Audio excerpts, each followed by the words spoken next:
الله أكبر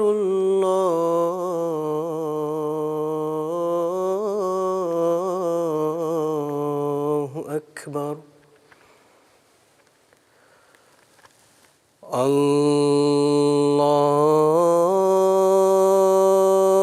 الله أكبر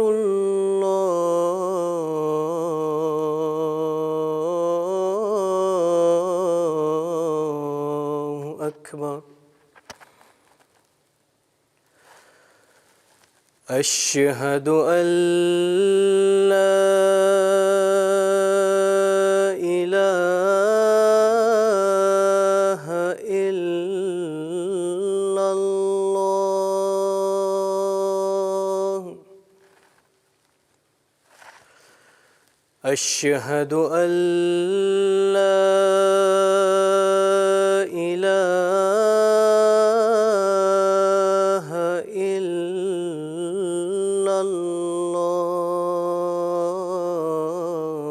الله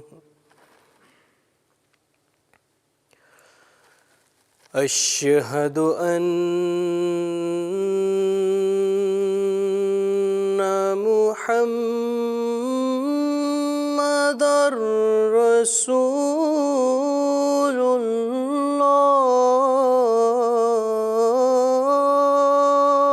الله أشهد أن محمدًا رسول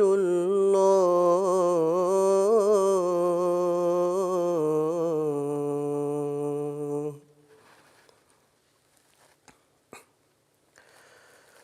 حي على الصلاة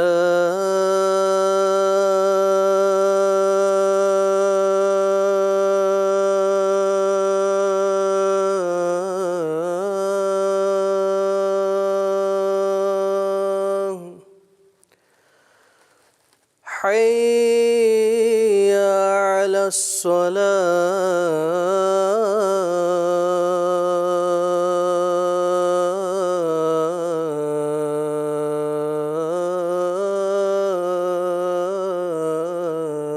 الصلاة حي على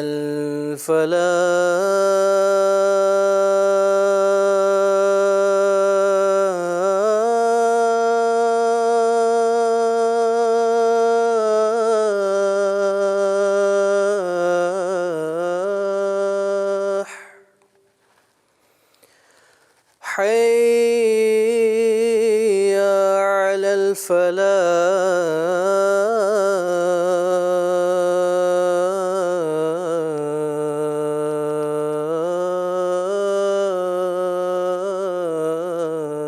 الفلاح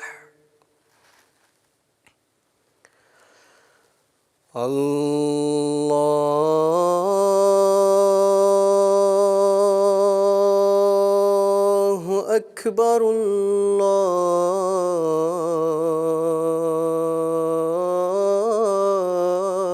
الله أكبر لا إله إلا الله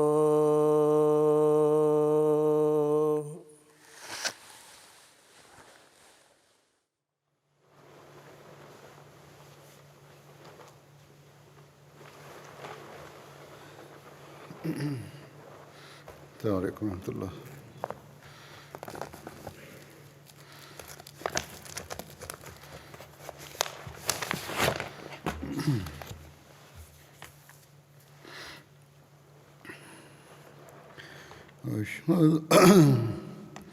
أشهد أن لا إله إلا الله وحده لا شريك له وأشهد أن محمدًا عبده ورسوله أما بعد فأعوذ بالله من الشيطان الرجيم بسم الله الرحمن الرحيم الحمد لله رب العالمين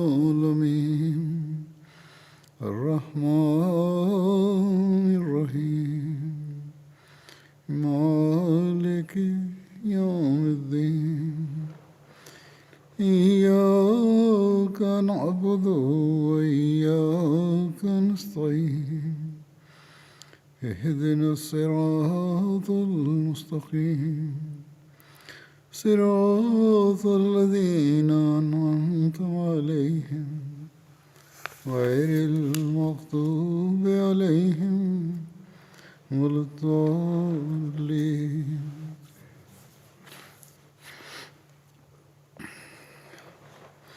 حضرت عثمان رضی اللہ عنہ کا ذکر چل رہا تھا.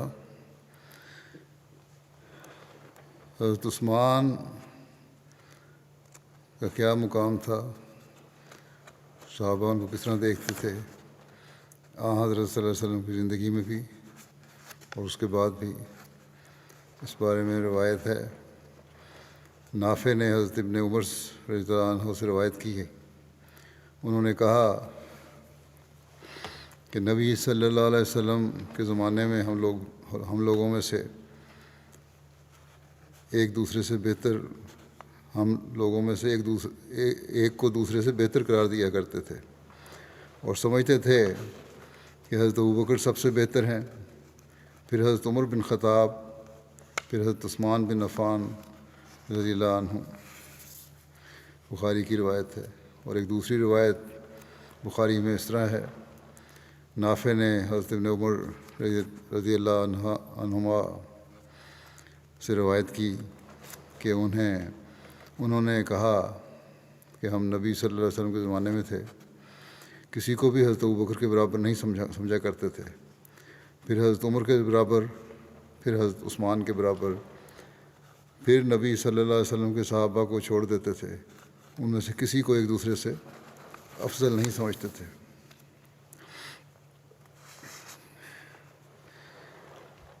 پھر حضرت عثمان کا حضرت صلی اللہ علیہ وسلم کے بعد بہترین لوگوں میں شمار ہونے کے بارے میں جو روایت ملتی ہیں,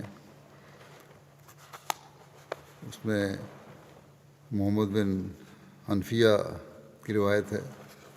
وہ بیان کرتے ہیں کہ میں نے اپنے والد حضرت علی سے پوچھا کہ رسول اللہ صلی اللہ علیہ وسلم کے بعد لوگوں میں سب سے بہتر کون ہے؟ انہوں نے کہا ابوبکر. میں نے پوچھا ان کے بعد کون؟ انہوں نے کہا پھر عمر. پھر میں نے ڈرتے ہوئے پوچھا کہ پھر کون؟ تو انہوں نے جواب دیا کہ حضرت عثمان. پھر میں نے کہا اے میرے باپ, ان کے بعد کیا آپ؟ تو آپ نے جواب دیا کہ میں تو مسلمانوں میں سے ایک عام آدمی ہوں.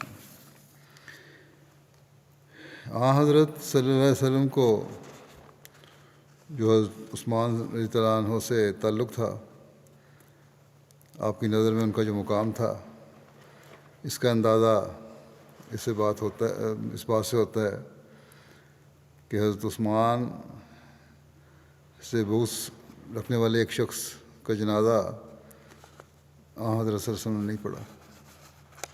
اس کی تفصیل یوں بیان ہوئی ہے. حضرت جابر بیان کرتے ہیں کہ رسول اللہ صلی اللہ علیہ وسلم کی خدمت میں ایک شخص کا جنازہ لایا گیا تاکہ آپ اس کی نماز جنازہ پڑھا دیں, لیکن آپ نے اس کی نماز جنازہ نہ پڑھائی. کسی نے عرض کی یا رسول اللہ, اس سے پہلے ہم نے کبھی نہیں دیکھا کہ آپ نے کسی کی نماز جنازہ چھوڑی ہو. اس پر آپ نے فرمایا یہ شخص عثمان سے بغض رکھتا تھا, بس اللہ تعالیٰ بھی اس سے دشمنی رکھتا ہے.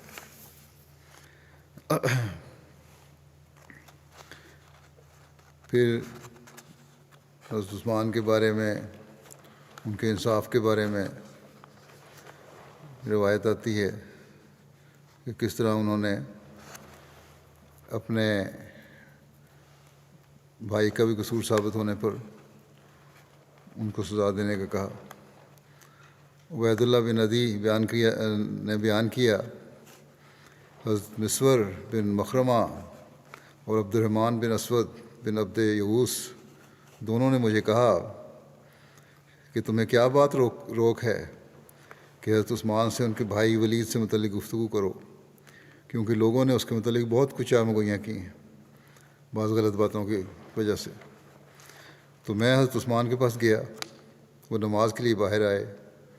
میں نے کہا آپ سے مجھے ایک کام ہے اور وہ آپ کی خیر خواہی ہے۔ حضرت عثمان نے کہا بھلے آدمی، تم سے معمر نے کہا؟ میں سمجھتا ہوں انہوں نے کہا ہے، ان کا پیغام لے کے آیا تو۔ پھر کہا میں تم سے اللہ کی پناہ مانگتا ہوں۔ یہ سن کر وہ وہاں سے چل دیا اور ان لوگوں کے پاس واپس آیا، یہ شخص جو عثمان کے پاس گیا تھا۔ اتنے میں حضرت عثمان کا پیغامبر آیا اور میں ان کے پاس گیا۔ انہوں نے پوچھا تمہاری خیر خواہی کیا ہے؟ تم کہتے تھے میں آپ کی خیر خواہی چاہتا تھا۔ تو میں نے کہا اللہ سبحانہ نے محمد صلی اللہ علیہ وسلم کو محمد صلی اللہ علیہ وسلم کو سچائی کے ساتھ مبعوث فرمایا اور آپ پر کتاب نازل کی، اور آپ بھی انہی لوگوں میں سے ہیں جنہوں نے اللہ اور اس کے رسول صلی اللہ علیہ وسلم کی دعوت قبول کی، اور آپ نے 2 ہجرتیں کیں اور رسول اللہ صلی اللہ علیہ وسلم کا ساتھ دیا، اور آپ نے حضور کی روش دیکھی۔ اور پھر میں نے کہا کہ ولید جو ان کے بھائی تھے حضرت عثمان کے، اس کے متعلق لوگ بہت کچھ کہہ چکے ہیں۔ حضرت عثمان نے کہا کیا تم نے رسول اللہ صلی اللہ علیہ وسلم کو زمانہ پایا؟ مجھ سے پوچھا۔ میں نے کہا نہیں، لیکن آپ کے علم سے وہ باتیں مجھے پہنچی ہیں۔ زمانہ تو نہیں پایا، لیکن وہ باتیں مجھ تک پہنچی ہیں جو حضرت صلی اللہ علیہ وسلم کے زمانے کی تھیں، اور جو ایک کنواری عورت کو بھی اس کے پردے میں پہنچتی ہیں۔ حضرت عثمان نے فرمایا کہ اما بعد، اللہ نے یقیناً محمد صلی اللہ علیہ وسلم کو سچائی کے ساتھ بھیجا، اور میں ان لوگوں میں سے ہوں جنہوں نے اللہ اور اس کے رسول کی دعوت قبول کی، اور میں ان تمام باتوں پر ایمان لایا جن کے ساتھ آپ صلی اللہ علیہ وسلم مبعوث کیے گئے، اور میں نے 2 ہجرتیں بھی کیں جیسا کہ تم نے کہا، اور میں رسول اللہ صلی اللہ علیہ وسلم کے ساتھ رہا اور آپ کی بیعت کی، اور اللہ کی قسم میں نے آپ کی نافرمانی نہیں کی اور نہ آپ سے کوئی دغا کیا، یہاں تک کہ اللہ نے آپ کو وفات دی۔ پھر حضرت ابوبکر بھی میرے لیے ویسے ہی مطاع رہے، حضرت عمر بھی ویسے ہی مطاع رہے، ان کی میں نے اطاعت کی۔ پھر مجھے خلیفہ بنایا گیا، تو کیا میرا بھی وہی حق نہیں جو ان کا ہے، جو پہلے 2 خلفاء کا ہے؟ میں نے کہا کیوں نہیں؟ تو انہوں نے فرمایا پھر کیا باتیں ہیں جو تمہاری طرف سے مجھے پہنچتی رہتی ہیں، اور یہ جو ولید کے معاملے سے متعلق تم نے ذکر کیا ہے تو ہم انشاءاللہ اس کو واجبی سزا دیں گے، یعنی جو سزا اس جرم کے لیے ہے، جو جرم اس کے بارے میں کہا جا رہا ہے کہ اس نے کیا، تو اس کی سزا دیں گے۔ پھر اس کے بعد انہوں نے حضرت علی کو بلایا اور ان سے فرمایا کہ اس کو درے لگائیں، تو انہوں نے اس کو 80 درے لگائے۔ حضرت سید زین العابدین ولی اللہ شاہ صاحب اس کی شرح میں بیان کرتے ہیں، بخاری کی روایت ہے یہ، کہ ولید بن عقبہ کے خلاف تعزیر عائد کرنے کا جو ذکر ہے اس کا تعلق شراب پینے کے الزام سے ہے۔ شہادت سے ثابت ہونے پر کہ وہ زمانہ جاہلیت والی شراب ہی تھی، نہ کہ منقع یا کھجور کا شربت، حضرت عثمان نے قرابت کا لحاظ نہیں فرمایا، بلکہ قرابت کی وجہ سے اسے 2 گنا سزا دی، بجائے 40 کے 80 کوڑے لگوائے، اور یہ تعداد حضرت عمر کے تعامل سے بھی ثابت ہوتی ہے۔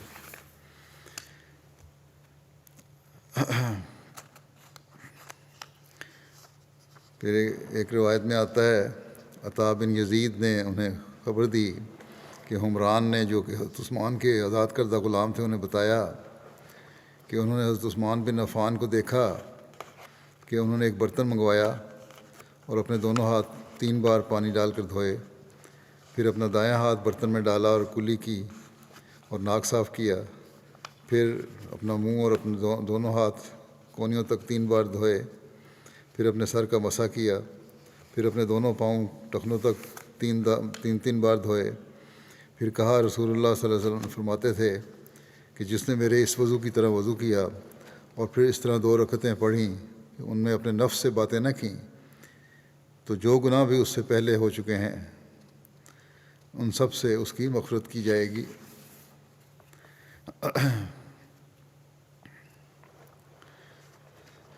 جمعہ کے دن دوسری اذان کا جو اضافہ ہوا ہے یہ حضرت عثمان کے زمانے میں ہوا ہے، یعنی پہلی اذان جو ہوتی تھی۔ اس کی تفصیل یوں بیان ہوئی ہے، زہری نے صائب بن یزید سے روایت کی کہ جمعہ کے دن پہلی اذان نبی صلی اللہ علیہ وسلم اور حضرت ابوبکر اور حضرت عمر رضی اللہ عنہما کے زمانے میں اس وقت ہوا کرتی تھی جب امام ممبر پر بیٹھتا تھا۔ جب حضرت عثمان رضی اللہ عنہ کا زمانہ ہوا اور لوگ بہت ہو گئے تو انہوں نے زورا میں تیسری اذان بڑھا دی۔ ابو عبداللہ نے کہا کہ زورا مدینہ کے بازار میں ایک مقام ہے۔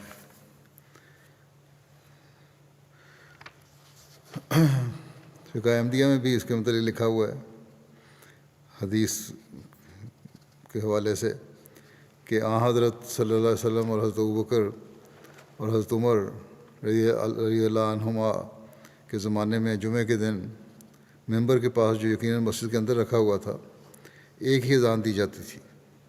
بعد میں حضرت عثمان کے زمانے میں دوسری اذان کا رواج پڑا جو مسجد کے دروازے پر پڑے ہوئے ایک بڑے پتھر پر کھڑے ہو کر دی جاتی تھی جس کا نام زورا تھا۔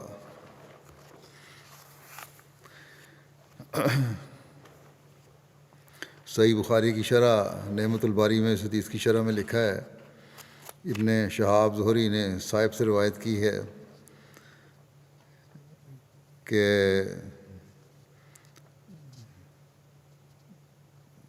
اس باب کی حدیث میں اس کو تیسری اذان جو کہا ہے وہ اقامت کے اعتبار سے ہے۔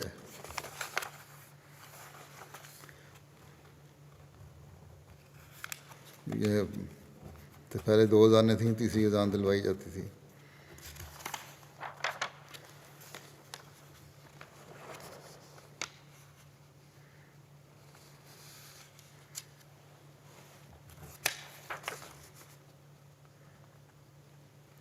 پہلی روایت جو میں نے پڑھی تھی اس میں لکھا تھا نا کہ لوگ بہت ہو گئے تو انہوں نے زورا میں تیسری اذان بڑھا دی۔ تیسری اذان سے مراد یہ ہے کہ پہلی اذان، دوسری اذان یہ، اور تکبیر جو ہے اس کو بھی اذان کے نام سے کہا گیا ہے۔ اس طرح 3 دفعہ بلایا جاتا ہے نماز کے لیے۔ عید کے روز جمعہ کی نماز سے رخصت کے بارے میں بھی روایت ملتی ہے۔ ابن اظہر کا آزاد کردہ غلام ابو عبید بیان کرتا ہے کہ اس نے حضرت عمر کی اقتداء میں ایک عید الاضحیٰ کے دن نماز عید ادا کی۔ آپ نے خطبہ سے قبل نماز پڑھائی، پھر آپ نے لوگوں سے خطاب فرمایا اور کہا، اے لوگو، یقیناً رسول اللہ صلی اللہ علیہ وسلم نے تمہیں ان 2 عیدوں میں سے روزہ رکھنے سے منع فرمایا ہے۔ ان میں سے ایک تو روزوں کے افطار ہونے کی خوشی میں عید کا دن ہے اور دوسرا وہ دن ہے جو تم اپنی قربانیوں میں سے کھاتے ہو۔ ابو عبید کہتا ہے کہ پھر اس نے حضرت عثمان بن عفان کے زمانے میں آپ کے پیچھے ایک عید پڑھی، وہ جمعہ کا دن تھا۔ آپ نے خطبے سے قبل نماز پڑھائی، پھر آپ نے لوگوں سے خطاب فرمایا اور کہا، اے لوگو، یہ وہ دن ہے جس میں تمہارے لیے 2 عیدیں اکٹھی ہو گئی ہیں۔ پس مدینے کے اطراف میں رہنے والوں میں سے جو جمعے کا انتظار کرنا چاہتا ہے تو وہ انتظار کر سکتا ہے، اور جو واپس جانا پسند کرتا ہے تو اس کو میری طرف سے واپس جانے کی اجازت ہے۔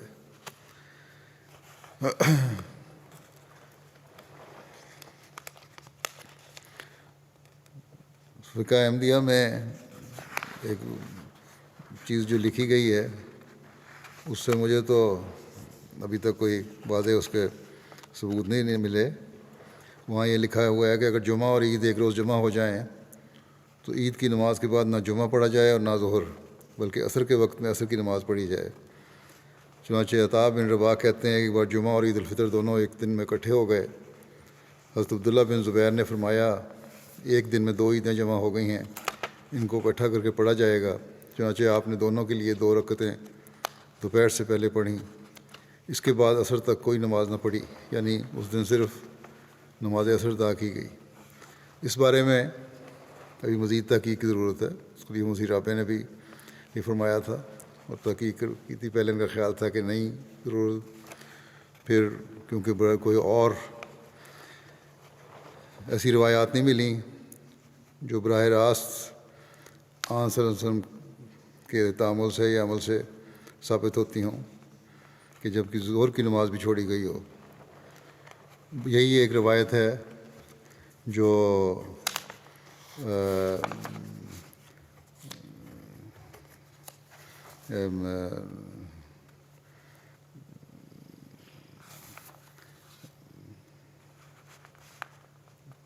حضرت عبداللہ بن زبیر سے نے جو کیا، تو اس بارے میں مزید تحقیق کی ضرورت ہے. فقہ شاید دوبارہ ریوائز ہو رہا ہے. میرا خیال ہے اس کو بات کو مزید غور سے دیکھنے کی ضرورت ہے کہ کہاں تک یہ صحیح ہے کہ ظہر کی نماز بھی نہ پڑھی جائے. جمعہ تو ٹھیک ہے نہیں پڑھا جائے گا، لیکن یہ کہنا کہ ظہر کی نماز بھی نہ پڑھی جائے، اس میں سوائے اس روایت کے حضرت صلی اللہ علیہ وسلم سے براہ راست یا خلفائے راشدین سے براہ راست کوئی ایسی روایت نہیں ملتی، یا ابھی تک سامنے نہیں آئی جہاں تک میں نے تحقیق کروائی ہے.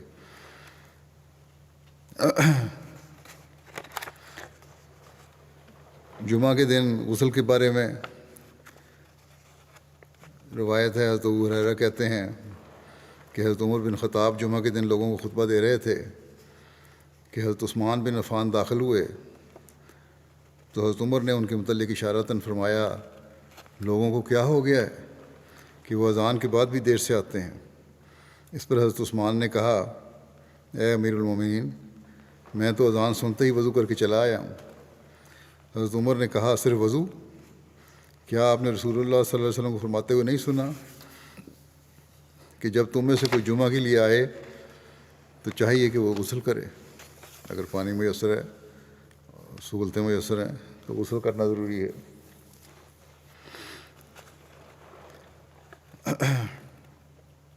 سلسلہ احادیث میں دوسرے صحابہ کی نسبت حضرت عثمان سے مرفوع احادیث بہت کم مروی ہیں. آپ کی کل روایتوں کی تعداد 146 ہے، جن میں 3 متفق علیہ ہیں، یعنی بخاری اور مسلم دونوں میں موجود ہیں، اور 8 صرف بخاری میں اور 5 صرف مسلم میں ہیں. اس طرح صحیحین میں آپ کی کل 16 حدیثیں ہیں. ان کی روایات کی قلت کی وجہ یہ ہے کہ وہ روایات حدیث میں یعنی حضرت عثمان روایات حدیث میں حد درجہ محتاط تھے. فرماتے تھے کہ حضرت صلی اللہ علیہ وسلم سے بیان کرنے میں یہ چیز مانع ہوتی ہے کہ شاید وہ دیگر صحابہ کے صحابہ کے مقابلے میں میرا حافظہ زیادہ قوی نہ ہو. کہتے ہیں یہ روک ہوتی ہے کوئی بات میں بیان کروں کہ یہ نہ ہو کہ دوسرے صحابہ کے مقابلے میں میرا حافظہ جو اتنا مضبوط نہ ہو اور ان کی بات صحیح ہو، اس لیے میں بڑا محتاط ہوں روایات بیان کرنے میں. لیکن فرمایا کہ میں گواہی دیتا ہوں کہ میں نے رسول اللہ صلی اللہ علیہ وسلم کو یہ کہتے سنا ہے کہ جو شخص میری طرف وہ منسوب کرے گا جو میں نے نہیں کہا ہے، وہ اپنا ٹھکانہ جہنم بنا لے گا. اسی لیے وہ حدیث کی روایت میں سخت احتیاط کرتے تھے. حضرت عثمان. عبد الرحمن بن حاتب کا بیان ہے کہ میں نے کسی صحابی کو حضرت عثمان سے زیادہ پوری بات کرنے والا نہیں دیکھا، لیکن وہ حدیث بیان کرتے ڈرتے تھے. عمران بن ابان کہتے ہیں کہ ایک مرتبہ حضرت عثمان بن عفان نے وضو کے لیے پانی منگوایا، کلی کی اور ناک میں پانی ڈالا اور 3 مرتبہ چہرہ دھویا اور بازوؤں کو 3 مرتبہ دھویا اور سر پر اور دونوں بازوؤں کے اوپر والے حصے پر مسح فرمایا. پھر آپ ہنس پڑے. پھر اپنے ساتھیوں سے کہا کیا تم مجھ سے ہنسنے کی وجہ نہیں پوچھو گے؟ انہوں نے کہا اے امیر المومنین آپ کیوں ہنسے تھے؟ فرمایا میں نے رسول اللہ صلی اللہ علیہ وسلم کو دیکھا کہ آپ نے اسی جگہ کے قریب پانی منگوایا، پھر آپ نے اسی طرح وضو کیا جیسا کہ میں نے وضو کیا ہے، پھر آپ ہنس دیے. پھر آپ نے صحابہ سے فرمایا حضرت صلی اللہ علیہ وسلم نے صحابہ سے فرمایا کیا تم مجھ سے نہیں پوچھو گے کہ میں کس وجہ سے ہنسا ہوں؟ انہوں نے عرض کیا یا رسول اللہ آپ کس وجہ سے ہنسے ہیں؟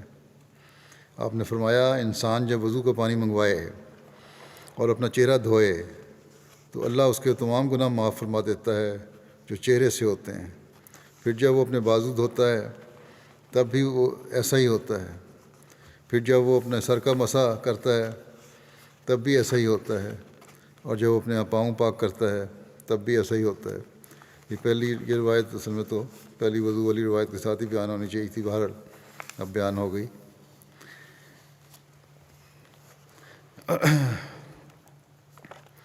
حضرت عثمان کی شادیاں اور اولاد کے متعلق جو روایات ہیں اس کے مطابق حضرت عثمان نے 8 شادیاں کیں۔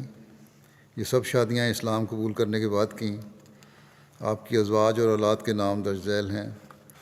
حضرت رقیہ بنت رسول صلی اللہ علیہ وسلم، آپ کے بطن سے آپ کے فرزند عبداللہ بن عثمان پیدا ہوئے۔ حضرت ام کلثوم بنت رسول صلی اللہ علیہ وسلم، حضرت رقیہ کی وفات کے بعد حضرت عثمان نے آپ سے شادی کی۔ حضرت فاختہ بنت غزوان، آپ حضرت عتبہ بن غزوان کی ہمشیرہ تھیں۔ ان کے بطن سے آپ کے ہاں بیٹا پیدا ہوا جس کا نام بھی عبداللہ تھا، اور اس کو عبداللہ الاصغر کہا جاتا تھا۔ حضرت ام عمر بنت جندب ازدیہ، ان کے بطن سے عمر، خالد، ابان، عمر اور مریم کی ولادت ہوئی۔ حضرت فاطمہ بنت ولید مخزومیہ، ان کے بدن سے ولید، سعید اور ام سعید کی ولادت ہوئی۔ حضرت ام البنین بنت عیینہ بن حصن فزاریہ، ان کے بطن سے آپ کے فرزند عبد الملک کی ولادت ہوئی۔ حضرت رملہ بنت شیبہ بن ربیہ، ان کے بطن سے عائشہ، ام ابان اور ام عمر کی ولادت ہوئی۔ حضرت نائلہ بنت فرافسہ بن آفس، یہ پہلے نصرانی تھیں لیکن رخصتی سے پہلے اسلام قبول کر لیا تھا اور اچھی مسلمان ثابت ہوئیں۔ ان سے آپ کی بیٹی مریم پیدا ہوئیں۔ کہا جاتا ہے کہ ایک بیٹا انبسہ بھی پیدا ہوا تھا۔ حضرت عثمان کی جب شہادت ہوئی تو اس وقت ایک روایت کے مطابق آپ کی 4 ازواج آپ کے پاس تھیں، حضرت رملہ اور حضرت نائلہ اور حضرت ام البنین اور حضرت فاختہ، جبکہ ایک اور روایت کے مطابق محاصرہ کے ایام میں حضرت عثمان نے حضرت ام البنین کو طلاق دے دی تھی۔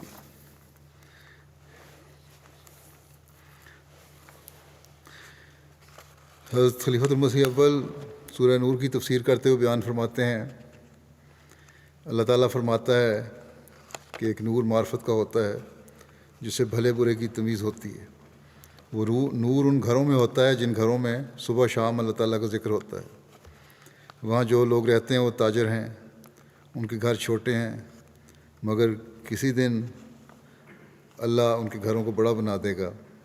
چنانچہ اس قرآن شریف کا جمع کرنے والا حضرت ابوبکر صدیق ہے، پھر حضرت عمر، پھر حضرت عثمان اس کے شائع کرنے والے ہیں، پھر حضرت علی جن سے سچے روحانی علوم دنیا میں پہنچے۔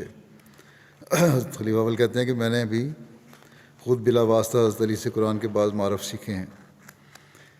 اللہ تعالیٰ نے، پھر حضرت خلیفہ اول فرماتے ہیں کہ اللہ تعالیٰ نے ان رکوعوں میں یہ بھی بتا دیا ہے کہ انصار میں خلافت نہ ہوگی، بلکہ مہاجرین میں پھر یہ بتایا کہ ان کا مقابلہ مسلمان بھی کریں گے اور کفار بھی۔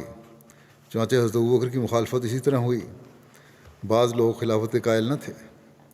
اللہ تعالیٰ نے دونوں کی مثال دی کہ ایک وہ جو کلر کے بخارات کو پانی سمجھے، دوسرے وہ جو شریعت کے سمندر میں بھی ہو کر مقابلہ کریں گے۔ انجام یہ، پھر آپ فرماتے ہیں کہ انجام یہ کہ چرند پرند ان کا گوشت کھائیں گے۔ خلفائے راشدین میں سے حضرت ابوبکر کے لیے بہت مشکلات تھے۔ لشکر حضرت ثمامہ کے ساتھ روانہ کر دیا گیا تھا۔ ادھر عرب میں جا بجا بغاوت پھیل گئی۔ مکے میں لوگ آمادہ بغاوت تھے کہ وہاں ایک عقلمند انسان پہنچ گیا کہ تم ایمان لانے میں سب سے پیچھے تھے، اب مرتد ہونے میں سب سے پہلے ہو۔ مکے والوں کا اس نے، اس پر وہ باز آ گئے۔ پھر آپ فرماتے ہیں اذا فریق منہم مورزون میں جس گروہ کا ذکر ہے وہ نہ حضرت عمر کے زمانے میں، نہ حضرت عمر کے زمانے میں، نہ حضرت عثمان و علی کے زمانے میں غرض کبھی مظفر و منصور نہیں ہوا، یہ گروہ کبھی کامیاب نہیں ہوا، مگر دوسرا فریق سمینا و اطانا والا ہے، کہنے والا ہے، مظفر و منصور رہا، ہمیشہ کامیاب رہا۔ چنانچہ قرآن مجید نے فرمایا ہے اولئک هم المفلحون۔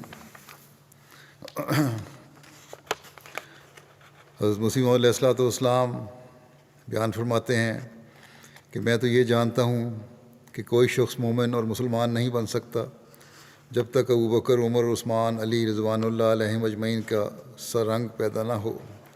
وہ دنیا سے محبت نہ کرتے تھے بلکہ انہوں نے اپنی زندگیاں خدا تعالیٰ کی راہ میں وقف کی ہوئی تھیں۔ پھر آپ فرماتے ہیں یہ عقیدہ ضروری ہے کہ حضرت صدیق اکبر رضی اللہ تعالیٰ عنہ اور حضرت فاروق عمر رضی اللہ تعالیٰ عنہ اور حضرت ذوالنورین رضی اللہ تعالیٰ عنہ یعنی حضرت عثمان اور حضرت علی مرتضیٰ رضی اللہ تعالیٰ عنہ سب واقعی طور پر دین میں امین تھے۔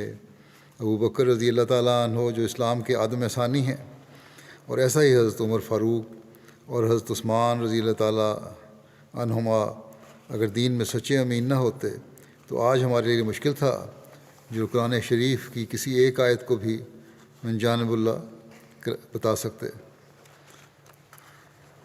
پھر حضرت مسیح موعود علیہ السلام فرماتے ہیں بخدا اللہ تعالیٰ نے شیخین یعنی ابوبکر اور عمر کو اور تیسرے جو ذوالنورین ہیں ہر ایک کو اسلام کے دروازے اور خیر الانام محمد رسول اللہ صلی اللہ علیہ وسلم کی فوج کے ہراول دستے بنایا ہے۔ پس جو شخص ان کی عظمت سے انکار کرتا ہے اور ان کی قطعی دلیل کو حقیقت جانتا ہے اور ان کے ساتھ ادب سے پیش نہیں آتا بلکہ ان کی تذلیل کرتا اور ان کو برا بھلا کہنے کے درپے رہتا ہے اور زبان درازی کرتا ہے، مجھے اس کے بعد انجام اور سلب ایمان کا ڈر ہے۔ اور جنہوں نے ان کو دکھ دیا، ان پر لعن کیا اور بہتان لگائے تو دل کی سختی اور خدائے رحمان کا غضب ان کا انجام ٹھہرا۔ میرا بارہا کا تجربہ ہے اور میں اس کو کھلے طور پر اظہار بھی کر چکا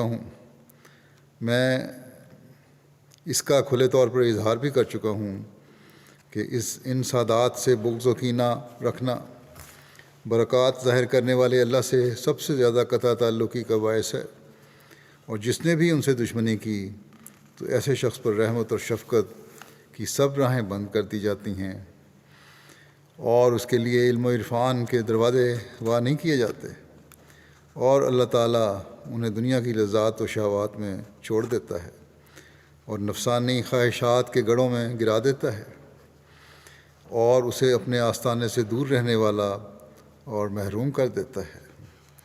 پھر حضرت اقدس مسیح موعود علیہ السلام فرماتے ہیں حضرت صلی اللہ علیہ وسلم کے بعد جو کچھ اسلام کا بنا ہے وہ اصحاب ثلاثہ سے ہی بنا ہے، یعنی حضرت ابوبکر، عمر اور عثمان۔ پھر فرمایا حضرت مسیح موعود علیہ السلام پھر اہل تشیع کا ذکر کرتے ہوئے فرماتے ہیں کہ ہم تمہاری گالیوں کا شکوہ کیا کریں، کیونکہ تم تمام صحابہ کو گالیاں دیتے ہو مگر قدر قلیل، اور نیز تم حضرت صلی اللہ علیہ وسلم کی بیویوں امہات المومنین کو لعنت سے یاد کرتے ہو اور گمان کرتے ہو کہ خدا کی کتاب میں کچھ زیادہ اور کم کیا گیا ہے، اور کہتے ہو کہ وہ بیاض عثمان ہے اور خدا کی طرف سے نہیں ہے۔ تم نے اسلام کو ایسا سمجھ لیا جیسا کہ ایک بیابان جس کی زمین خشک اور زراعت سے خالی ہے، یعنی خدا تعالیٰ کے مقربوں سے خالی ہے۔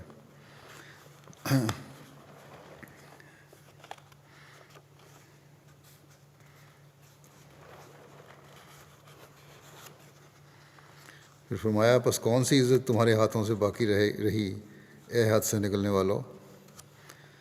پھر آپ فرماتے ہیں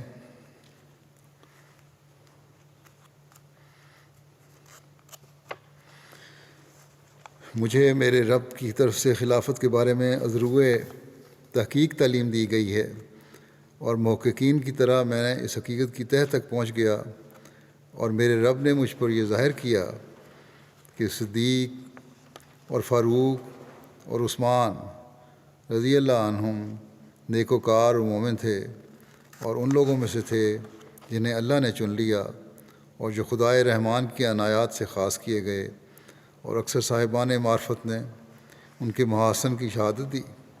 انہوں نے بزرگ و برتر خدا کی خوشنودی کی خاطر وطن چھوڑے، ہر جنگ کی بھٹی میں داخل ہوئے، اور موسم گرما کی دوپہر کی تپش اور سردیوں کی رات کی ٹھنڈک کی پرواہ نہ کی، بلکہ نوخیز جوانوں کی طرح دین کی راہوں پر محو خرام ہوئے اور اپنوں اور غیروں کی طرف مائل نہ ہوئے، اور اللہ رب العالمین کی خاطر سب کو خیر بات کہہ دیا۔ ان کے اعمال میں خوشبو اور ان کے افعال میں مہک ہے، اور یہ سب کچھ ان کے مراتب کے باغات اور ان کی نیکیوں کے گلستانوں کی طرف رہنمائی کرتا ہے، اور ان کی باد نسیم اپنے معطر جھونکوں سے ان کے اسرار کا پتہ دیتی ہے، اور ان کے انوار اپنی پوری تابانیوں سے ہم پر ظاہر ہوتے ہیں۔ بس تم ان کے مقام کی چمک دمک کا، ان کی خوشبو کی مہک سے پتہ لگاؤ، اور جلد بازی کرتے ہوئے بدگمانیوں کی پیروی مت کرو، اور بعض روایات پر تکیہ نہ کرو، کیونکہ ان میں بہت زہر اور بڑا غلف ہے، اور وہ قابل اعتبار نہیں ہوتی۔ ان میں سے بہت ساری روایات تہو بالا کرنے والی، آندھی اور بارش کا دھوکہ دینے والی بجلی کے مشابہ ہیں۔ بس اللہ سے ڈرو اور ان روایات کی پیروی کرنے والوں میں سے نہ بن۔ اس کے ساتھ ہی حضرت عثمان رضی اللہ عنہ کا ذکر ختم ہوتا ہے۔ اب اس عمر کا انشاءاللہ آئندہ شروع ہوگا۔ آج بھی میں ایک تو یہ ہے کہ ایک الاسلام نے قرآن سرچ کی نئی ویب سائٹ کا پہلا ورژن تیار کیا ہے، holyquran.io۔ یہ ویب سائٹ الاسلام سے علیحدہ دیکھی جا سکتی ہے۔ کسی بھی صورت، آیت، لفظ یا مضمون کو عربی، انگریزی یا اردو میں ایک جدید سرچ انجن کے ذریعے تلاش کیا جا سکتا ہے، اور سرچ نتائج کو احمدی اور غیر احمدی تراجم کے ساتھ بھی دیکھا جا سکتا ہے۔ ہر آیت کے ساتھ اس کی تفسیر، مضامین اور متعلقہ آیات دیکھی جا سکتی ہیں۔ مزید مواد پر بھی کام جاری ہے، اور انشاءاللہ اگلا حصہ اس کا جلسہ سالانہ UK 2021 تک تیار کیا جائے گا انشاءاللہ۔ اس کے علاوہ الاسلام ویب سائٹ پر قرآن پڑھنے، سننے اور سرچ کی ویب سائٹ readquran.app کا بھی نیا دیدہ ذیل ورژن تیار کر لیا گیا ہے، جس میں انگریزی تفاسیر کے ساتھ تفسیر صغیر کے نوٹس، انگریزی لفظ بلفظ ترجمہ، مضامین کا انڈیکس اور بہت سے مفید اضافے جو روزمرہ کی تلاوت سے قرآن میں مفید ہوں گے شامل کیے گئے ہیں۔ اللہ تعالیٰ سے دعا ہے کہ یہ پروجیکٹ قرآن کریم کی خوبصورت تعلیم کو دنیا میں پھیلانے کا باعث بنے، اور احباب جماعت بھی ان سے بھرپور فائدہ حاصل کرنے والے ہوں۔ اس کے ساتھ ہی میں پاکستان کے احمدیوں کے لیے بھی دعا کی درخواست کرتا ہوں۔ اللہ تعالیٰ ان کے بھی حالات بدلے، ان کے لیے آسانیاں پیدا کرے۔ اسی طرح الجزائر کے احمدیوں کے لیے بھی اللہ تعالیٰ ان کو بھی ثبات قدم عطا کرے اور ان کے حالات میں تبدیلی پیدا کرے۔ اب میں بعض جنازوں، وفات یافتگان کا ذکر کروں گا، جن کے جنازے بھی پڑھاؤں گا۔ اب جو بہت ساری درخواستیں آتی ہیں، تو مشکل ہے کہ ہر ایک کا ذکر کیا جائے یہاں اور پڑھایا جائے جنازہ۔ بہرحال کچھ کا میں ذکر کر رہا ہوں، باقی میں نے اپنے ان میں شامل کر لیے ہیں، ان کو بغیر نام لیے ہی شامل ہیں وہ۔ اللہ تعالیٰ ان سب کے سے مغفرت و رحم کو سلوک فرمائے۔ بہرحال جن کا ذکر کرنا ہے وہ میں اب پڑھ دیتا ہوں۔ ان میں مکرم محمد صادق صاحب درگا رام پوری صاحب ہیں۔ محمد صادق صاحب درگا رام پوری، یہ ڈھاکہ بنگلہ دیش کے ہیں۔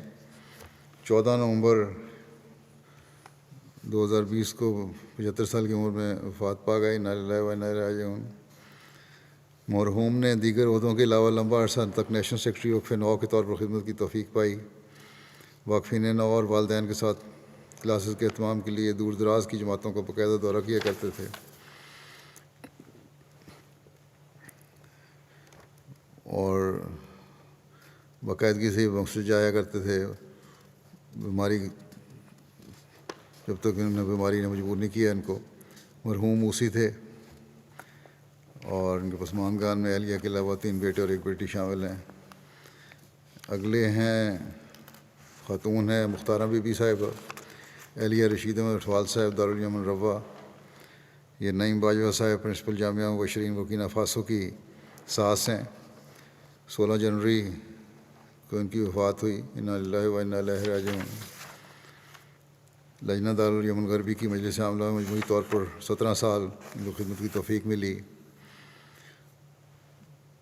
مختلف ممالک میں ان کو مالی قربانیوں کی توفیق ملی اور لاکھوں میں اللہ تعالیٰ نے ان کو مالی قربانی کرنے کی توفیق عطا فرمائی. وفات سے چند گھنٹے پہلے بھی انہوں نے ان کی آنکھ کھلی تو انہوں نے کہا کہ میری چوڑیاں کہاں ہیں، اور فوراً اپنے بیٹے کو کہا کہ چوڑیاں بیچ کے تو صدر صاحب کو دے کے آؤ، جو تقریباً 3.5 لاکھ روپے کی تھیں، کہ وہ MTA کے لیے انتظام کر دیں، ڈش لگوا دیں.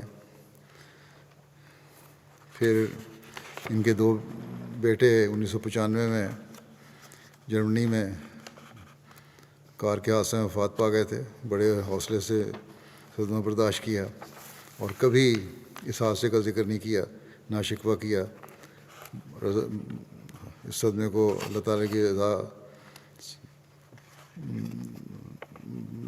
راضی برضا سمجھ کے برداشت کیا، رہ کر برداشت کیا. تبلیغ کا بہت شوق تھا اور جوش تھا.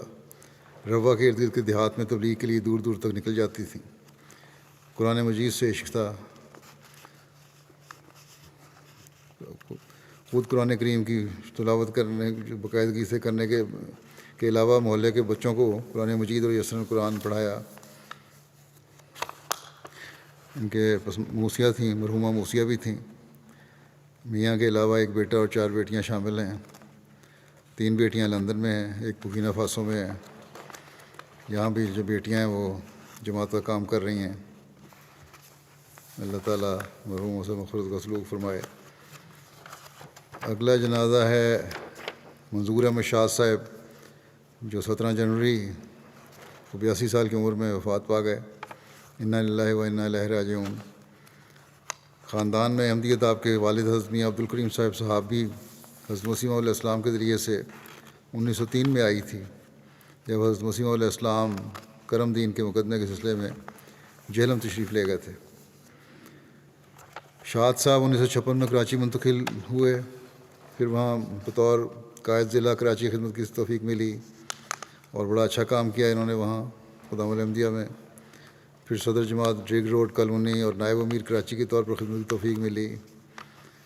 1984 میں جو وفد نے استقبال کیا تھا خلیفہ مسیح رابع کا سکھر میں، آپ اس وفد میں شامل تھے اور روانگی تک ان کی ایئرپورٹ پہ رہے. 2010 میں لندن منتقل ہوئے. یہاں بیت الفتوح ڈسپنسری میں بھی باقاعدہ ہومیوپیتھک ڈسپنسری میں وقت دیا کرتے تھے. وفات کے وقت آپ سیکٹری تربیت اور سیکٹری تربیت نومائن جماعت نوربری کی خدمت توفیق پا رہے تھے. مرحوم موسی تھے. ان کے 2 پوتے اور 1 نواسہ مربی ہیں اور یہیں UK میں خدمت کی توفیق پا رہے ہیں. اللہ تعالیٰ مغفرت و رحم کا سلوک فرمائے ان سے. اگلا جنازہ ہے حمیدہ اختر صاحبہ، اہلیہ عبدالرحمٰن سلیم صاحب USA کا، جو 19 جنوری کو 92 سال کی عمر میں وفات پا گئی تھیں. انا للہ و انا الیہ راجعون. اللہ تعالیٰ نے مرحومہ کو لمبا عرصہ تقریباً 50 سال لجنہ معلّہ کراچی اور راولپنڈی میں خدمت کی توفیق عطا فرمائی اور جنرل سیکرٹری کے طور پر بھی، لجنہ صدر کے طور پر بھی نگران قیادت کے طور پر بھی خلافت کی عاشق تھیں. بچوں کو بھی خلافت اخلاص کے ساتھ وابستہ رہنے کی تلقین کیا کرتی تھیں.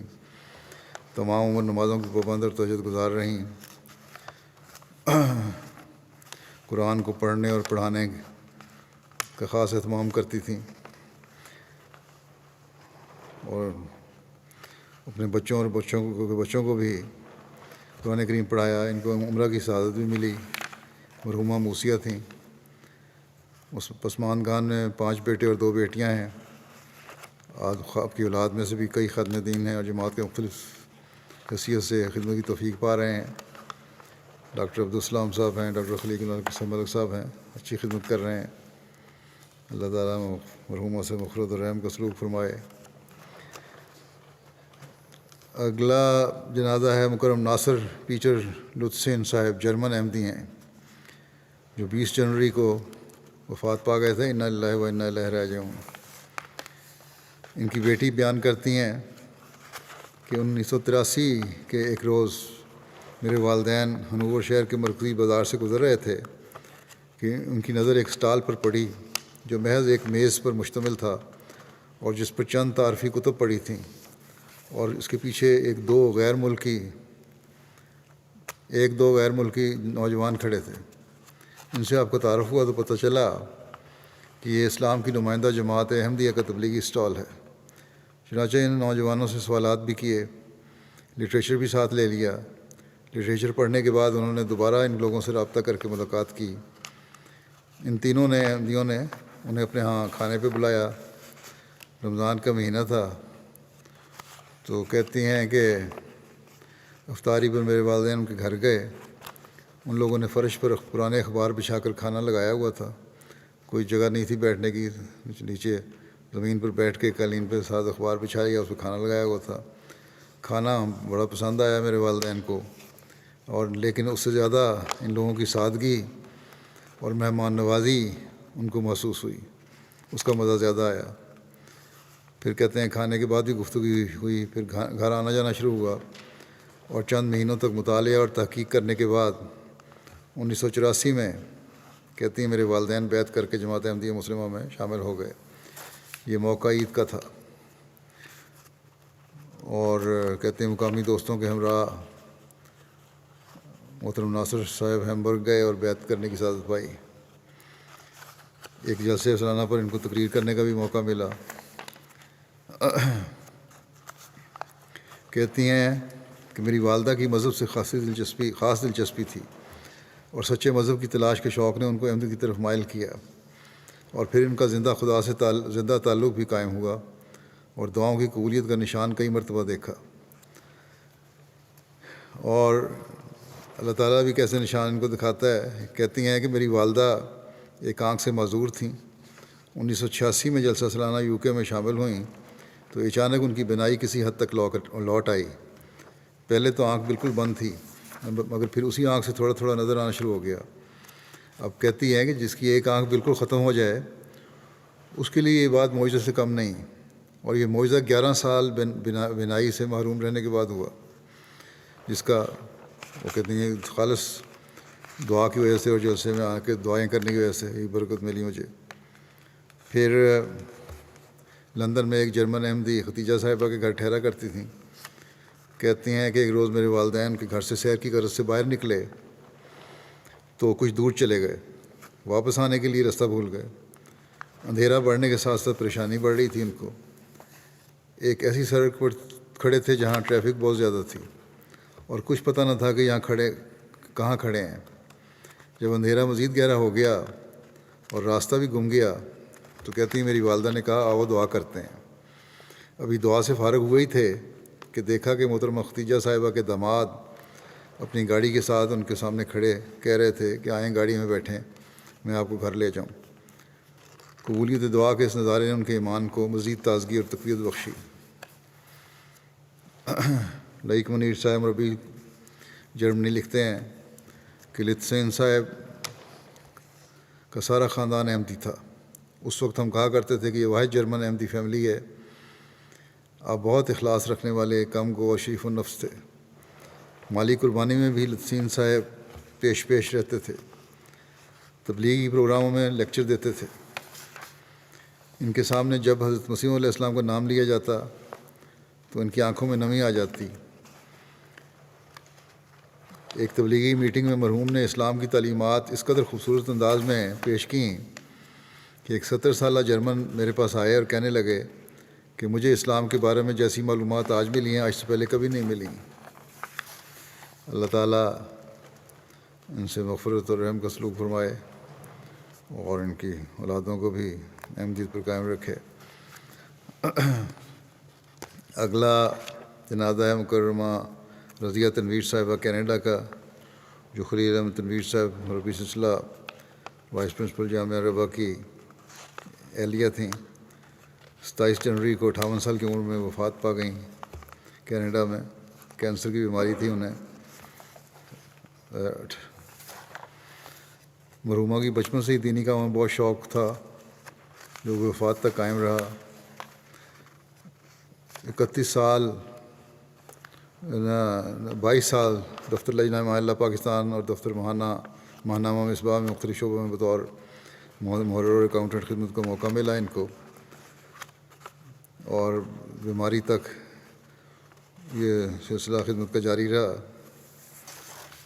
حضرت چھوٹی آپا صاحبہ کے ساتھ ان کو کافی کام کی توفیق ملی اور بہت کچھ سیکھنے کو ملا اور ان کی دعائیں لینے کی توفیق ملی ان کو۔ اللہ تعالیٰ ان سے مغفرت اور رحم کا سلوک فرمائے۔ اگلا جنازہ ہے میاں منظور احمد غالب صاحب کا، ابن میاں شیر محمد صاحب آف دودہ ضلع سرگودا کا۔ 7 فروری کو وفات پا گئے۔ انا للہ و انا الیہ راجعون۔ ان کے بڑے بھائی کو 1955 میں احمدیت قبول کرنے کی توفیق ملی تھی۔ پھر بڑے بھائی کے ساتھ یہ روا جاتے رہے اور وہاں انہوں نے بھی بیعت کر لی۔ ان کے بیٹے بشیر احمد صاحب بیلجیم کہتے ہیں کہ آپ خلافت کے فدائی عاشق تھے اور خلافت کی اطاعت میں کوئی توجیہ نہیں کرتے تھے بلکہ من و عن عمل کرنا سمجھتے تھے، اور میں ذاتی طور پر بھی ان کا واقف تھا۔ یہ یقیناً بہت اخلاص و وفا سے جماعت کی خدمت کرنے والے بھی اور خلافت کی اطاعت کرنے والے تھے۔ دین کو دنیا پر مقدم رکھنے والے، خادم دین، مہمان نواز، انتہائی درویش طبع، غریب پرور، مل نثار، نہایت شفیق اور ہر دل عزیز شخصیت کے مالک تھے۔ خدا اللہ کے فضل سے ان کو خدام الانبیاء ضلع میں بھی، پھر انصار اللہ ضلع، پھر جماعت میں ضلع کی سطح پر سیکٹری مال اور سیکٹری وقفی، سیکٹری طریقے کی خدمت کی توفیق ملی سرگودا میں، اور بڑے آسن رنگ میں انہوں نے اپنی خدمات سر انجام دیں۔ ان کے ایک پوتے مربی سلسلہ ہیں یہاں سفیر احمد، آج کل دفتر پی ایس میں کام کر رہے ہیں۔ اللہ تعالیٰ مرحوم سے مغفرت و رحم کا سلوک فرمائے۔ اگلا جنازہ ہے محترمہ بشرا حمید انور عدنی صاحبہ، اہلیہ حمید انور صاحب عدن یمن کا، جو ایم ٹی اے میں ہمارے کارکن ہیں، والنٹیئر۔ مکرم محمد انور صاحب ان کی والدہ تھیں، اور منیر احمد عودے صاحب director production M T A کی ساس تھیں۔ 14 فروری کو ان کی وفات ہوئی 69 سال کی عمر میں۔ انا للہ و انا الیہ راجعون۔ آپ حضرت مسیح علیہ السلام کے صحابہ حضرت حاجی محمد دین صاحب تحالوی اور حضرت حسین بی بی صاحبہ کی پوتی تھیں۔ ایم ٹی اے میں بھی ان کو کام کرنے کی توفیق ملی۔ نکاح مال عرب پروگرام کے تمام ڈیٹا کو ٹرانسفر کرنے کے سسٹم میں باقاعدگی سے لمبا عرصہ کام کرتی رہیں، اور ساتھ العربیہ میں بھی خدمات انجام دیتی رہیں۔ ہر قسم کی جماعتی خدمات بجا لانے میں خوشی محسوس کرتی تھیں۔ بڑی صابرہ شاکرہ خاتون تھیں۔ اللہ تعالیٰ ان سے مغفرت و رحم کا سلوک فرمائے۔ اگلا جنازہ ہے محترمہ نور الصبا ظفر صاحبہ، اہلیہ محمد افضل ظفر صاحب مربی سلسلہ ایلڈوریٹ کینیا کا، جو 25 مارچ کو ان کی وفات ہوئی 62 سال کی عمر میں۔ انا للہ و انا الیہ راجعون۔ اور مولانا محمد سعید انصاری صاحب مرحوم مربی سلسلہ کی سب سے چھوٹی بیٹی تھیں۔ نسیم باجوہ صاحب مرحوم برطانیہ کی چھوٹی خواہر نسبتی تھیں۔ ان کے میاں محمد افضل صاحب لکھتے ہیں اللہ کے فضل سے پنجگانہ نمازوں کے پابند، تہجد گزار اور باقاعدگی سے ہر روز قرآن کریم کی تلاوت کرنے والی تھیں۔ دعاؤں پر ہر درجہ یقین تھا، خود بھی ہر وقت دعاؤں میں لگی رہتی ہیں اور بچوں کو بھی ہمیشہ دعاؤں کی تلقین کرتی ہیں اور باقاعدگی سے یہ خطبات بھی سنتے ہیں خلیفہ وقت کے، اور بعد میں بچوں کی تربیت کے خود بھی دوبارہ چیدہ پوائنٹس انہیں بتاتی ہیں۔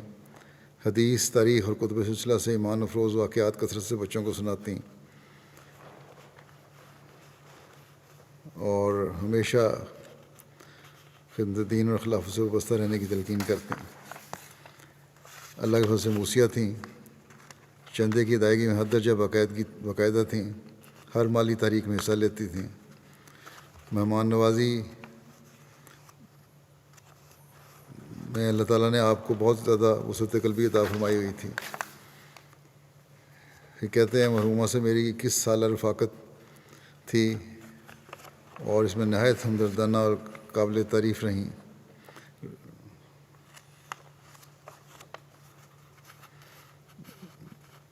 یہ رفاقت ہمیں بڑی قابل تعریف رہی ہے۔ ان کے ظفر صاحب کی پہلی اہلیہ ایک حادثے میں فجی میں جب یہ مبلغ تھے وہاں شہید ہو گئی تھیں، اور 2 بچوں سمیت، 3 بیٹیوں اور 1 بیٹے سمیت، بلکہ 4 بچوں سمیت۔ یہ ان کی دوسری شادی تھی ظفر صاحب کی ان سے، اور جو پہلی بیوی سے 2 بیٹیاں تھیں ان کو بھی انہوں نے ماں بال کے پیار دیا، جس کا خود بچیوں نے اظہار کیا کہ ہمیں کبھی احساس نہیں ہونے دیا کہ ہماری ماں نہیں ہے۔ ان کی ہمیشہ اچھی تربیت بھی کی اور پڑھایا لکھایا بھی، اور بلکہ نہ صرف یہ کہ بچیوں سے اچھا سلوک کیا، ظفر صاحب کہتے ہیں میرے سابقہ سسرال سے بھی اتنا سلوک کیا کہ وہ بھی آپ کے حسن اخلاق کے گرویدہ ہو گئے۔ ان کی بیٹی یہ کہتی ہیں کہ ہمارے زندگی میں جب یہ آئی ہیں ایک روشنی، ایک سہارا اور ایک شفیق ماں بن کر آئیں، اور ہمیں وہ محبت اور پیار دیا کہ ہمیں کبھی اپنی حقیقی والدہ کی کمی محسوس نہ ہوئی۔ اور ان کی اپنی بھی ایک بیٹی تھی، لیکن تینوں بچیوں میں کبھی کوئی فرق نہیں کیا۔ بے نفس اور اظہار پیشہ خاتون تھیں، خدا تعالیٰ کی ذات پر توکل، خلافت احمدیہ سے وابستگی اور مذہبی تعلیمات کی پابندی کی تلقین کرتی ہمیں ہمیشہ رشتوں کی عظمت اور صلہ رحمی کا درس دیا کرتی تھیں۔ اللہ تعالیٰ ان سے مغفرت اور رحم کا سلوک فرمائے۔ اگلا جنازہ ہے سلطان علی ریحان صاحب، والد جو ہیں محمد احمد نعیم صاحب، ربی سلسلہ مرکزی عربی ڈیسک UK کا، جو 26 مارچ کو 83 سال کی عمر میں وفات پا گئے۔ انا للہ و انا الیہ راجعون۔ محمد احمد صاحب لکھتے ہیں کہ ہمارے تایا جان نے خود تحقیق کر کے 1958 میں بیعت کی، اس کے بعد میرے ابا جان کو تبلیغ کی اور جلسہ پہ روا بھجوایا، اور 1-2 کتابیں پڑھنے کے بعد ان کے والد نے بھی اللہ کے فضل سے بیعت کر لی۔ پھر کہتے ہیں کہ بیعت کے بعد دونوں بھائیوں کی بڑی مخالفت ہوئی، قتل کی کوششیں بھی ہوئیں، لیکن اللہ تعالیٰ نے محفوظ رکھا۔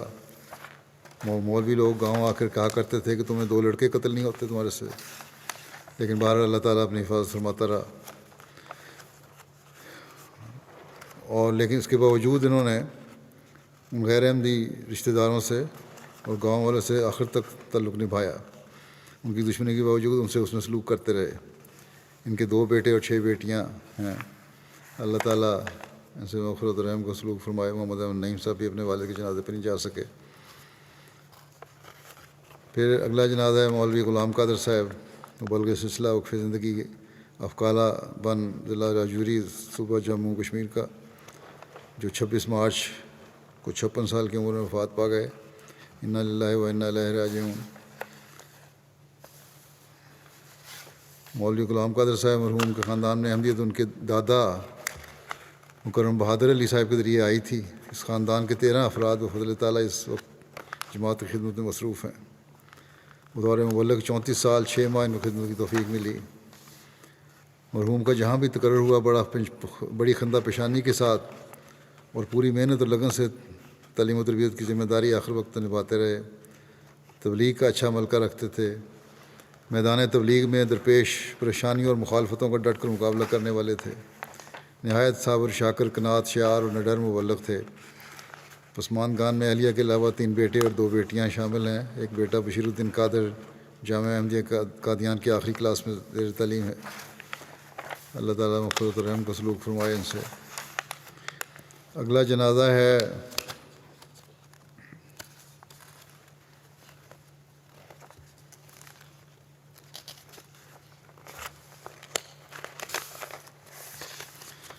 محمودہ بیگم صاحبہ اہلیہ محمد صادق صاحب عارف درویش قادیان کا، جو 1 اپریل کو 85 سال کی عمر میں حرکت قلب بند ہونے کی وجہ سے وفات پا گئی تھیں۔ انا للہ و انا الیہ راجعون۔ مرحومہ قاضی اشرف علی صاحب رضی اللہ عنہ صحابی حضرت مسیح علیہ السلام موضع علی پور کھیڑا ضلع میں مین پور صوبہ یوپی کی پوتی اور قاضی شاد بخش صاحب واسی مرحوم کی بیٹی تھیں۔ ان کی شادی محمد عارف صادق صاحب درویش مرحوم سے ہوئی تھی۔ مرحومہ نے دور درویشی اپنے خاوند کے ساتھ نہایت صبر اور شکر سے گزارا۔ اگر فاقوں کی نوبت بھی آئی تو ہمیشہ صبر کا نمونہ دکھایا اور کبھی کسی کے سامنے تنگ دستی کا اظہار نہیں کیا۔ نمازوں کی پابند، بلکہ مرض الموت میں بھی بڑی بے چین ہوتی تھی نمازوں کے لیے۔ بڑا اہتمام کیا کرتی تھیں تلاوت قرآن کریم کا بھی۔ چندوں میں بڑی باقاعدہ تھیں۔ خلافت سے انتہائی تعلق رکھنے والی، بچوں کو بھی اس حوالے سے تلقین کیا کرتی تھیں۔ مرحومہ موسیہ تھیں۔ عثمان خان میں 3 بیٹے اور 2 بیٹیاں شامل ہیں۔ اللہ تعالیٰ مغفرت و رحم کا سلوک فرمائے۔ اگلا جنازہ ہے خالد سعد اللہ المصری صاحب اردن کا، جو گزشتہ دنوں 60 سال کی عمر میں وفات پا گئے۔ انا للہ و انا الیہ راجعون۔ یہ اپنے خاندان میں پہلے احمدی تھے، بہت مخلص، نمازوں کے پابند، چندوں میں باقاعدہ اور نظام جماعت کی پابندی کرنے والے تھے۔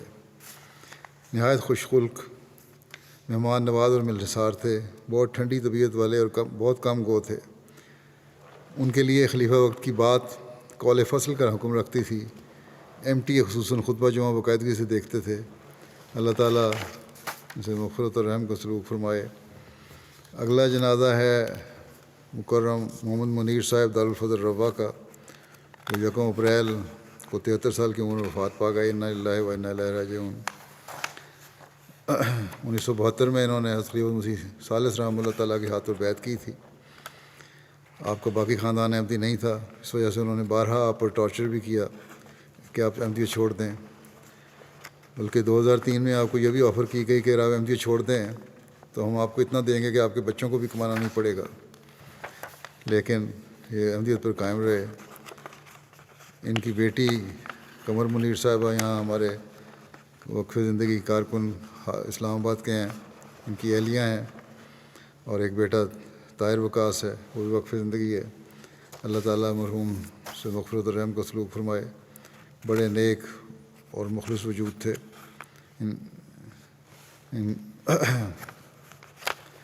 ہمیشہ مسکراتے رہتے تھے، کبھی کسی بات پر غصہ نہیں کرتے تھے۔ 5 وقت نماز کا الزام اور بر وقت تمام چندوں کی ادائیگی کیا کرتے تھے۔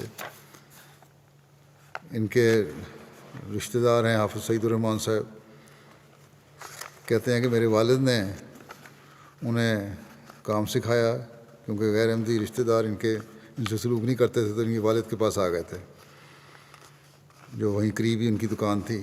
اپنی دکان پہ ان کو کام سکھایا اور پھر ان کے گھر میں رہنے لگے، اور کہتے ہیں بڑی باقاعدگی کے ساتھ نماز کے لیے مسجد جاتے اور اگلی صفوں میں جا کے بیٹھا کرتے تھے۔ پھر تبلیغ کا بھی اتنا شوق پیدا ہو گیا کہ اپنی اہلیہ کے ساتھ اکثر روا کے ساتھ والے گاؤں میں گئے ہوتے تھے تبلیغ کرنے کے لیے۔ اللہ تعالیٰ ان سے مغفرت و رحم کا سلوک فرمائے۔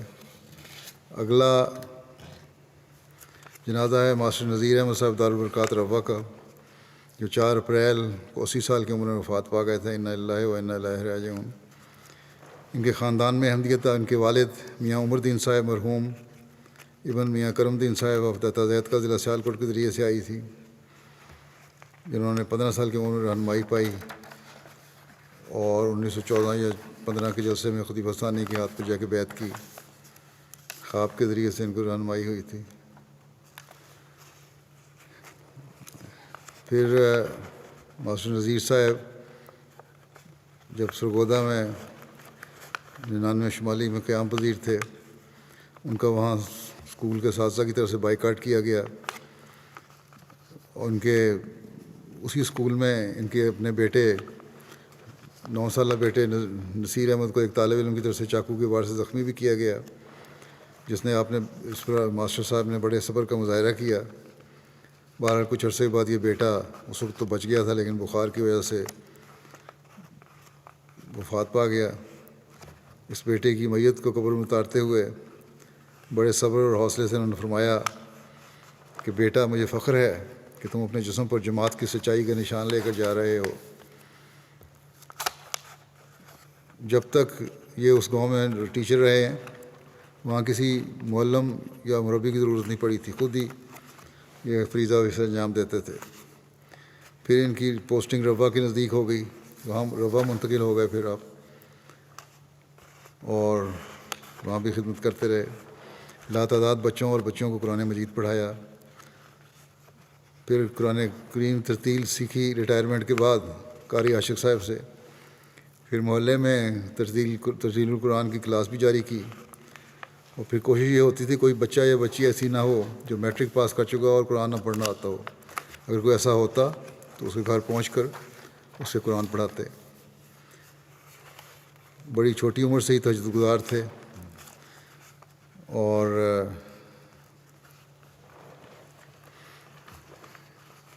جب ان کو کرونا کی وجہ سے وہاں ربوہ میں پابندی لگائی گئی کہ 60 سال سے کم عمر کے زیادہ عمر کے لوگ مسجد نہ آئیں، تو گھر میں بڑے اہتمام سے نمازیں اور جمعہ ادا کیا کرتے تھے.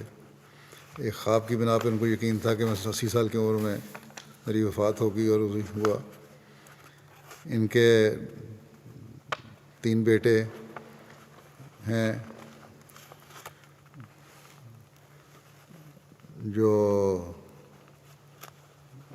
ایک بیٹی ہیں شاید. بہرحال 2 ان کے بیٹے جو ہیں وہ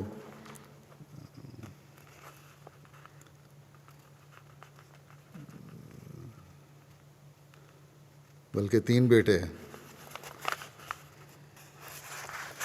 ان وقف زندگی ہیں. ایک تو عزیز صاحب ہیں ہمارے یہاں اسلام آباد میں ہی خدمت کر رہے ہیں. دوسرے نسیم احمد صاحب مربی سلسلہ ہیں ربوہ میں. اور تیسرے سعید احمد عدیل صاحب، یہ بھی نائجر میں مربی سلسلہ ہیں. یہ بھی تدفین پہ نہیں پہنچ سکے. اللہ تعالیٰ مرحوم سے مغفرت اور رحم کا سلوک فرمائے، اور ان سب لوگوں کے لواحقین کو صبر اور حوصلہ عطا فرمائے، اور ان کی نیکیاں جاری رکھنے کی توفیق عطا فرمائے.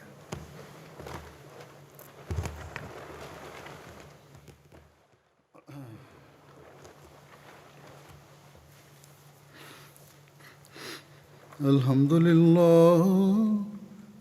لله نحمده ونستعينه ونستغفره ونؤمن به ونتوكل عليه ونعوذ بالله من شرور أنفسنا ومن سيئات أعمالنا. من يهده الله فلا مضل له ومن يضلل فلا هادي له. ونشهد أن لا إله إلا الله ونشهد أن محمدا عبده ورسوله.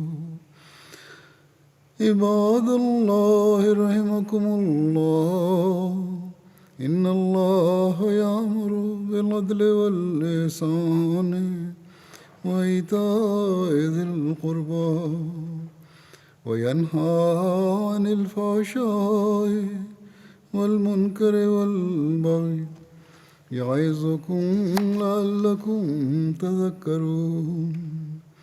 اذكروا الله يذكركم وادعوه يستجب لكم ولذكر الله أكبر.